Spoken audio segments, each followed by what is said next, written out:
Was goody? What's good, my people? How y'all doing? How y'all doing? I hope y'all are good. I hope y'all have grown and become better people. Y'all have done better than who y'all were yesterday. And I hope y'all have grown in knowledge, wisdom, and understanding. How y'all been though? I hope y'all been good. I hope y'all been good. Today I want to get into it about the Pope. This definitely piggies off of what was being shown on TV a lot, like about a month ago, about the Pope dying and his position being reinstated. So I thought, it might be a good idea to bring them the truth about the Pope, and the truth of his origins. And that's exactly what I'm going to do to you, man. For the most part, you know, like me growing up, technically I didn't technically understand what the Pope was, him being a bishop.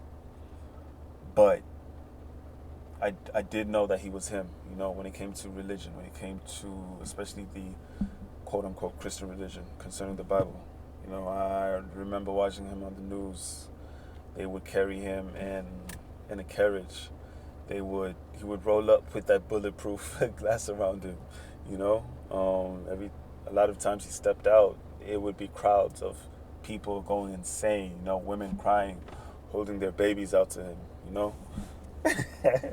Hey, I guess he had motion. I guess he had motion. That's what we can say.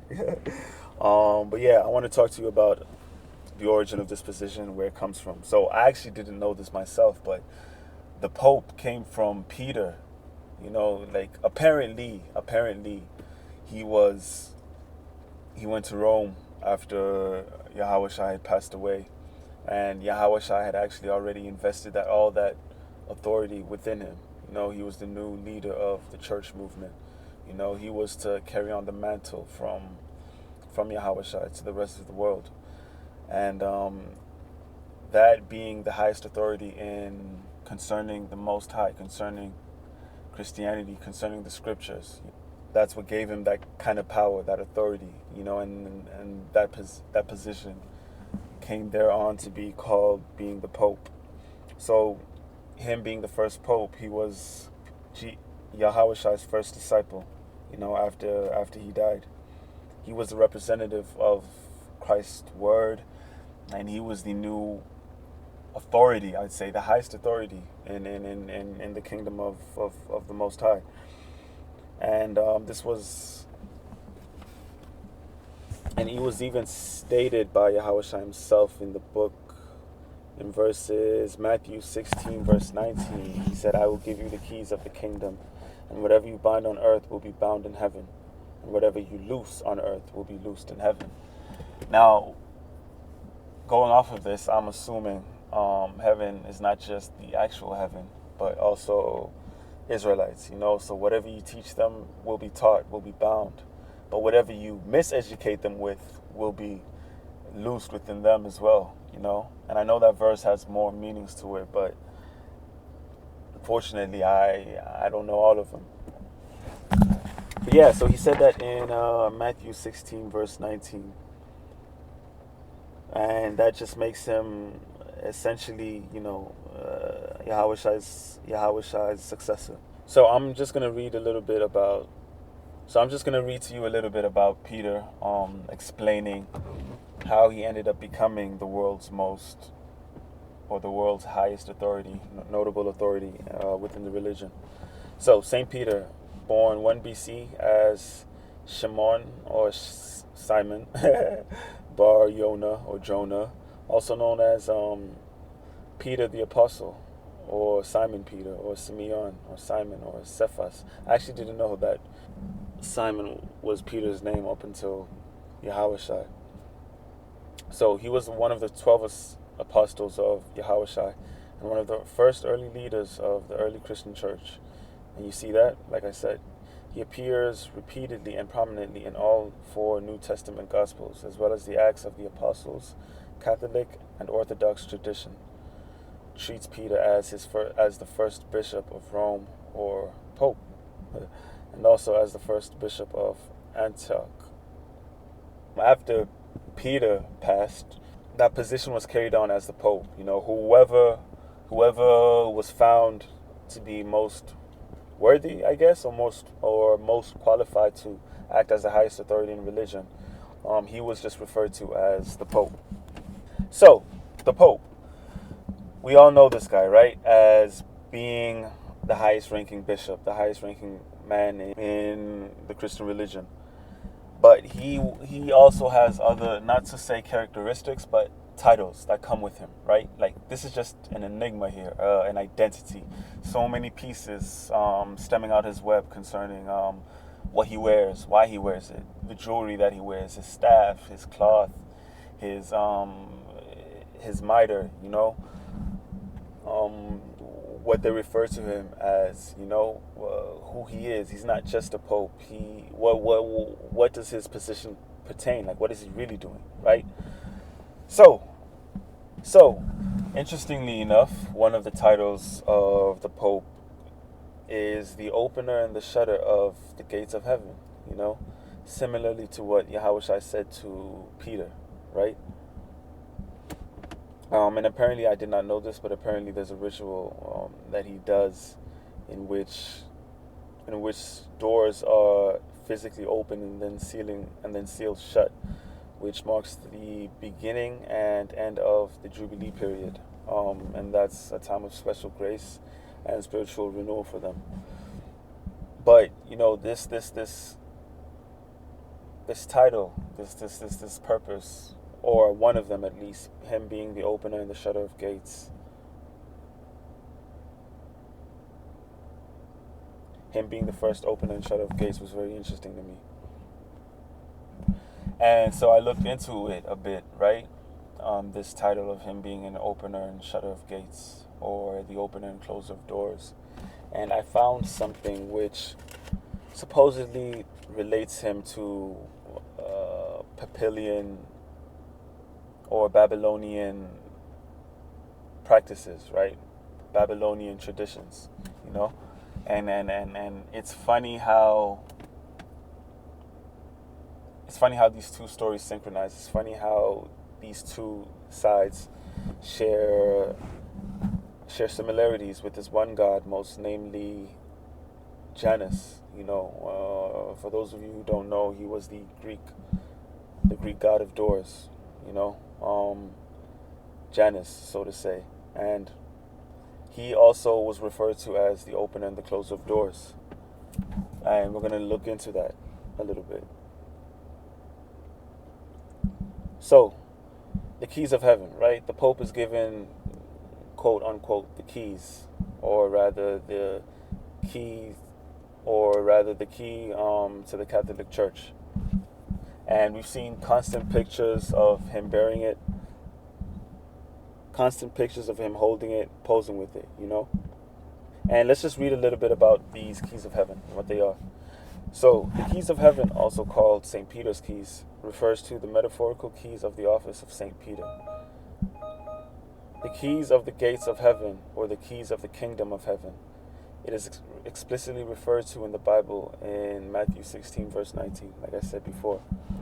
So, according to Catholic teaching, which I presented to you guys about, and how it was, well, not how, but more so, yeah, you know what, it is how it was related, or how it stems, how it's just a stem or an offshoot of the Babylonian church system, mystery school system.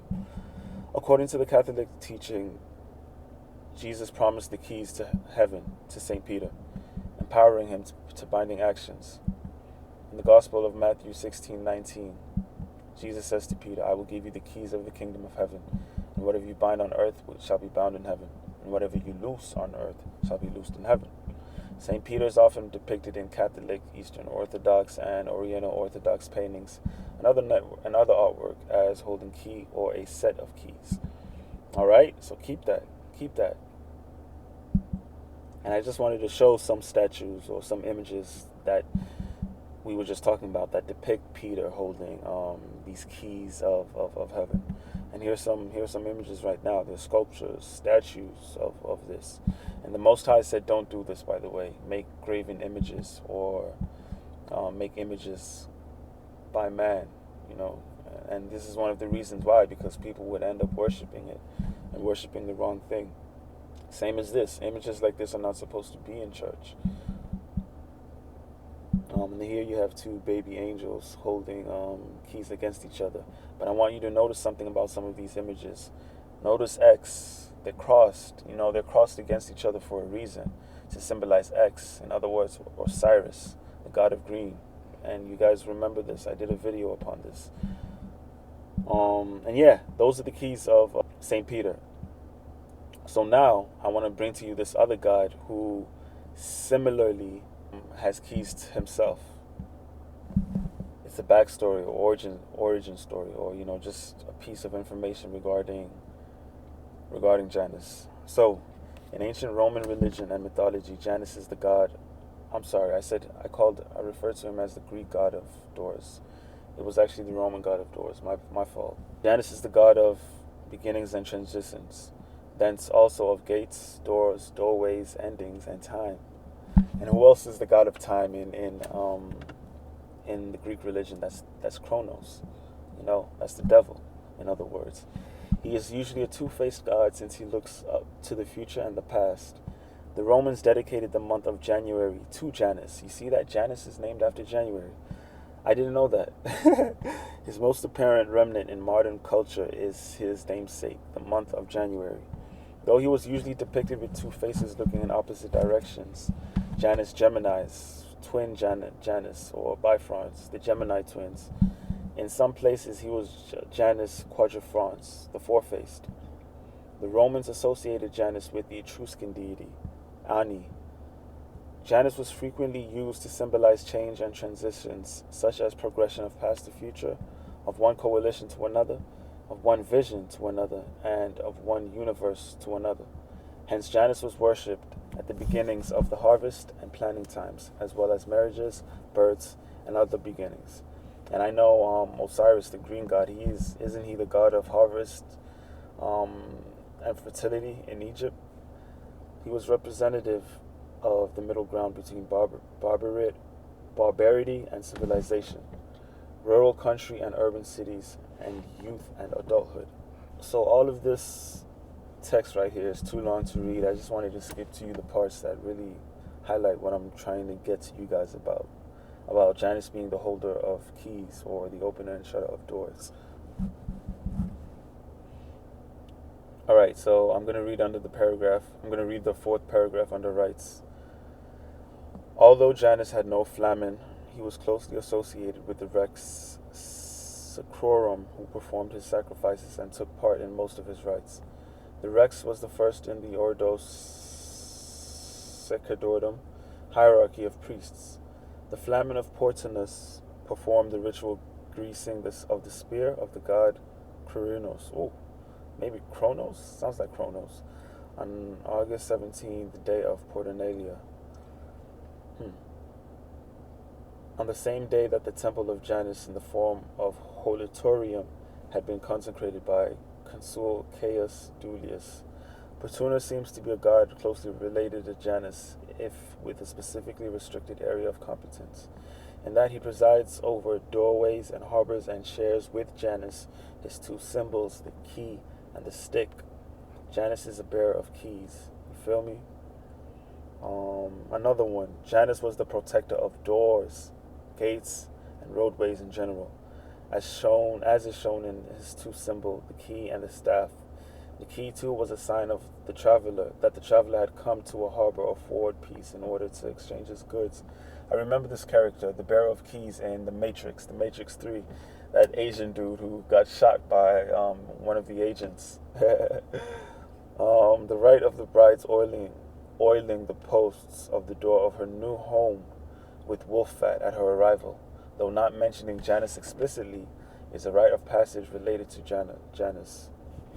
Alright, so that's what I really wanted to highlight to you guys about, to settle that thought with you, to settle that point with you. So, him being the opener and closer of doors, similarly to Peter, he was the grand mediator, you know, one of the highest ranking positions between that connect the fleshly world and the spirit world. And so people thought to him to be a mediator.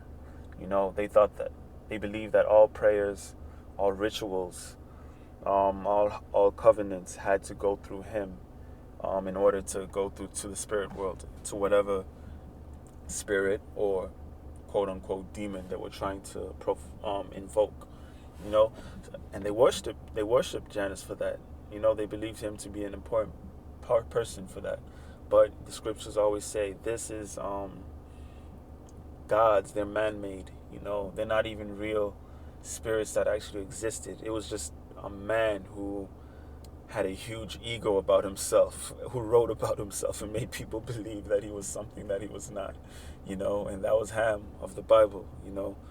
Or Cush, I'd say, because Cush and Nimrod, Ham begat Cush and Cush begat Nimrod. Yeah. So they believed that whatever business you had or whatever deity that you were trying to evoke, it had to be addressed through Janus. They believed that without him, no prayer would be heard and no prayer would reach the doors of heaven. So they believed that all the power in heaven and earth and the sea was vested in him. But of course, it's not. He was believed to be the opener and the shutter of the gates of heaven, as mentioned exactly as in Yahweh Shai, in Revelation 3, verse 7. Here's just another piece of information, another source, just to back that up or just to reinforce what I just said. In ancient Roman religion and mythology, Janus was the god of gates and doors. The ancient Romans had a specific god who held the key, so to speak, to the metaphorical doors or gateways between what was and what is to come. The liminal space of transitioning out of one period of time and into something new. Sounds exactly like Chronicles, huh? I just came across this right now, but I think it's still worth showing to you guys. First of all, this image right here, he's wearing a lunar crown, and that's from Egypt right there. Isis wore that. There you go. You got the keys of heaven in his left hand. He's got a spear in his right hand. I didn't even know there's a chicken over there. And yeah, a lot of Luciferianism in that image. But anyways, hear this. Though the traditions and worship surrounding the Roman god Janus were practiced very long ago, similar practices endure today. Many Jewish homes, for instance, display a mezuzah on the doorway, following the commandment to write the words of God on the gates and the doorposts of your house. Similarly, Christians often display a cross above the entrance to their home, and Muslims have specific rituals and greetings for entering a mosque. If you're non-religious, perhaps you display a meaningful photograph, picture, or symbol near your front door, a positive image or token that greets visitors to your home. And that blew my mind, man. Like Christians often display a cross above the entrance to their home, That's, wow, I didn't even know that. But anyway, I digress. So this is another image of the god of Rome, Janus, and him bearing the same thing that we just saw. The key, although this time the key is in his right hand, and I presume that's the spear which he bears in his left hand. Alright, and one last point I did want to mention about similarities between the Pope's position and Luciferianism.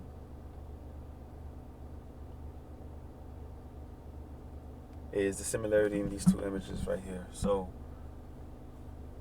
right in front of you, you should have an image of one of the popes, a typical pope attire, a typical pope fit. You got the hat, the mitre, the robe, the staff, the key, and of course probably the cape or the scarf, whatever you want to call that. And I want to focus on the hat, because a lot of these things on the Pope, they all have spiritual significance or origin, a special origin. There's a reason why they look like that. It's not just them putting random ish together. Now everything has a spiritual origin.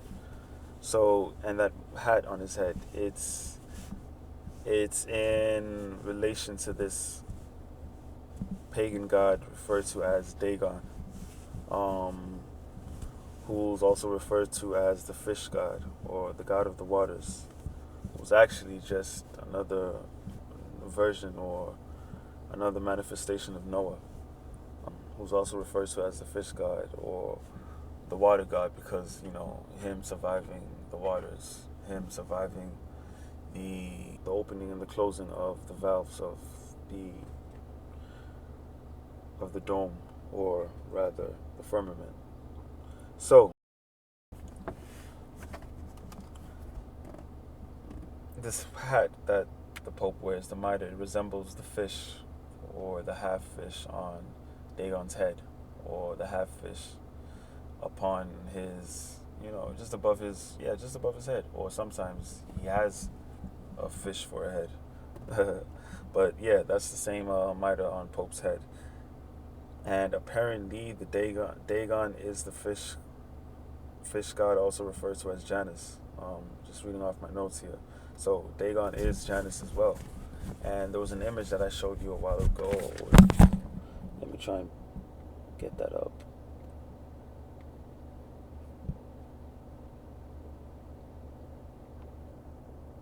Yeah, this one right here. So look at what he's wearing. His blouse. Doesn't that?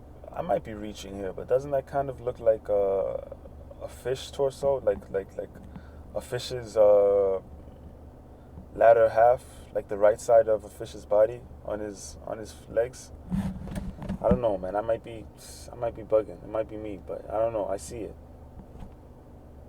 So just to tell you a little bit about this fish god, Dagon was a Philistine deity, and apparently modern day Philistine is Palestine, which is why they sound the same, Philistine, Palestine.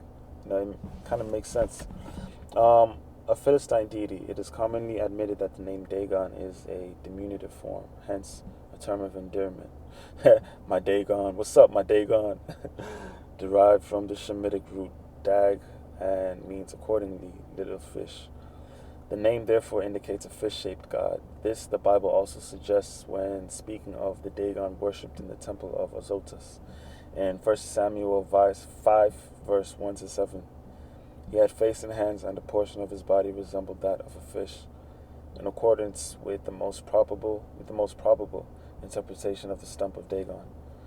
From the received text of the Septuagint, it would seem that he possessed even feet, although Sweet's edition gives here a different reading. At any rate, this sentence in the Greek translation shows all the appearance of the gloss. With the description found in the Bible coincides that which may be seen on the coins of various Philistine or Phoenician cities, on most which Dagon is represented as a composite figure, human as to the upper part of the body, fish-like as to the lower. From this, it may well be inferred that the Dagon was a fish god, a fact not in the least surprising, as he seems to have been in the foremost deity of such maritime cities as Azotus, Gaza, the early sites of which are supposed to be buried under the sand mounds that run along the seashore, Ashkelon and Avad.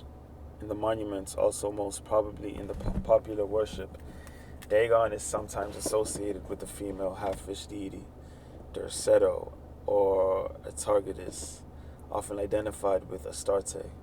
Alright, yeah, so as I swipe back and forth between these two pictures, I just want you to see the similarities, in the Pope's hat and the image of Dagon, and I just want to show you guys that a lot of these mainstream or these popular religious icons, or anything religion, man, that is on TV is usually not true, and it's crazy how so many people believe that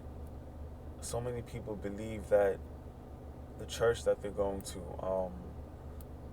or the image that they know of the Most High from TVs and movies, they believe that is true, when in fact that is just lies and falsehood, man, to guide you towards the pit, And that's a shame, man. And that's why I want to bring you guys stuff like this in order to wake up, in order to find knowledge, because without it, might we shall perish, We shall perish. That's some of the reasons why knowledge is important, so that we are not made fools of. Not even made fools of, we are not guided blindly towards a pit. We are not guided blindly into a lion's mouth, believing that this is the true way just because it has the label God on it. They've blasphemed the name of God, they've polluted it, they've made it an abomination, mixing it with Roman Catholicism, they've really polluted the word of God. And I'm not even saying that I have 100% of the truth. There's still a lot of things about this that I don't know about, but you find more and more knowledge every day, and you're better than what you were yesterday.